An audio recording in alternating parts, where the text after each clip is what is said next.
Igbo mụrụ mekene kwa mụrụ biko na tupu anyị aga n'iru tupu anyị forge ahead enwe video nchekwa nene biko ka nna go.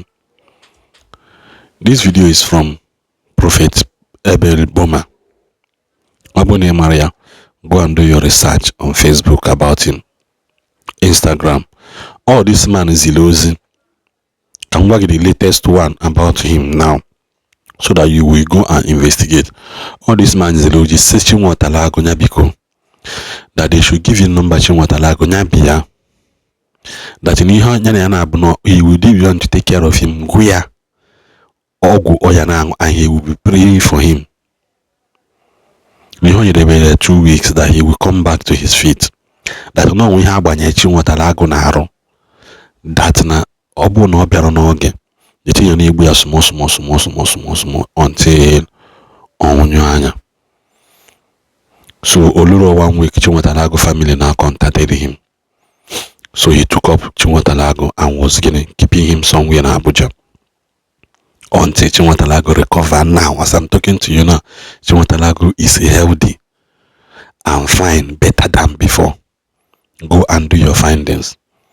You have somebody very, very well. Yotago. So achom kunu get into this video. Onye a message to Ndigbo and to Mazi Nnamdi Kanu family. Gini neme enwere ozi nzi mgbe mmata ya sị jela nke akwa mesịa ndị niile na-asị gị domina na buzi ezegwu digirigiri n'ihe mee gị na ha ya na-abịa na adọbili nwunye gị ịbọ nke ekwumia na this channel ekwumia. My videos are proving evidences to it. So about family of Mazi Nnamdi Kanu. Let's pray for Nnamdi Kanu, one of the greatest men in the Biafra, a handsome man, a good. If that guy speaks English, I used to ask myself, you say he went to school. He didn't go to school. Look at the way this man is speaking. Eloquently. Did I pronounce it well? Let's pray for him. The same people from the same Biafra are disturbing his wife. How can your brother fighting for the cause of the nation, you are chasing his wife, creating advances to his wife? Wickedness.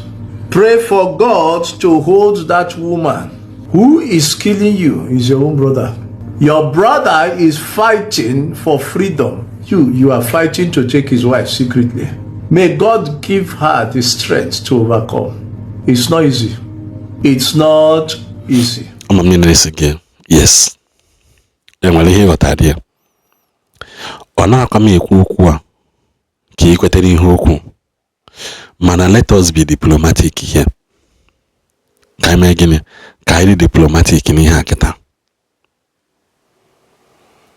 Okulosi that how on earth can you as a person, because one na otachara oyibo also kedu ka iyesi mmadụ ana agba mbọ ka ọ dịle obodo mma ka ọ dịle gị mma isi na azụ che na agbado nwunye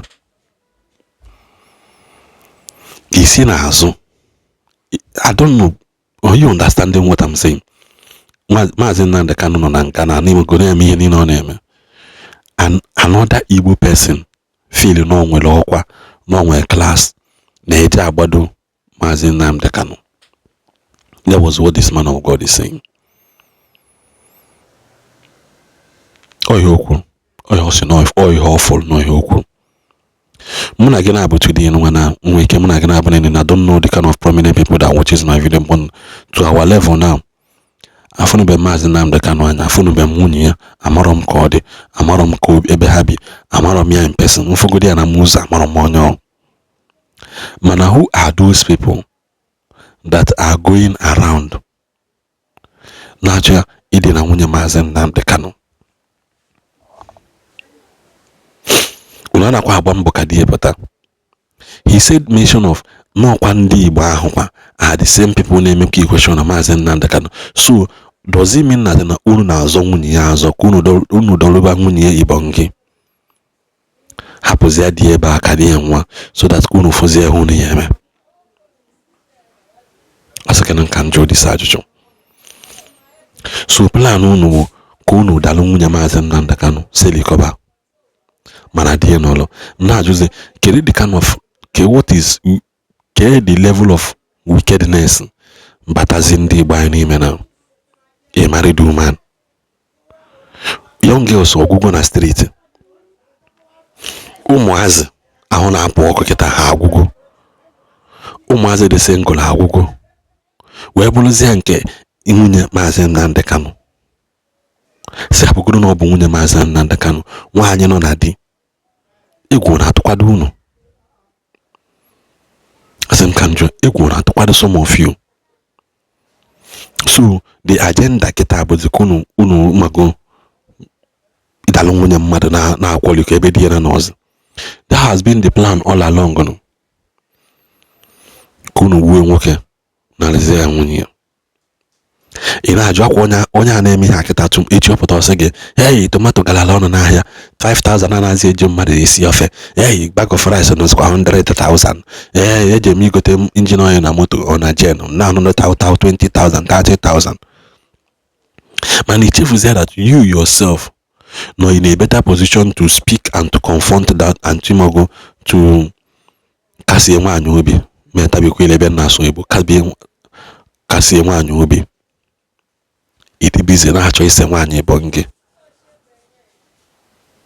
ịdị busy nọ. So ihe unu pụtazi nọ egbe gbajie na Nigeria maka no wonder enwero ndị nwelitere isi n'ọkwa na-ekwu okwu Mazi Nnamdi Kanu. Everybody na-azọ onwe ya azọ kọsọ ikwunite okwu EFCC akpọrọ gị, ikwunite okwu nwere ike cancel ya appointment, ikwunite okwu nwere ike your shipping container may be seized or your bill nwego one or two things na-aga on. What then is the problem? What then is the problem? Onu maka aya ọ bụkwa n'iso among these people wepụkwa aka ọsọkwa ya bụ na that woman bụ ajadu, wepụkwa aka wee bụrụzi onye nke die ka nọ ndụ anọ. Wepụkwa n'aka dododo ka m na-ayọzi unu chọkwa ka egbuelu n'ikpere ana because nya bụ ihe amaghịzi m ụdị alụkwọ nwa na-azụ nọ na Igbo anyị kịta.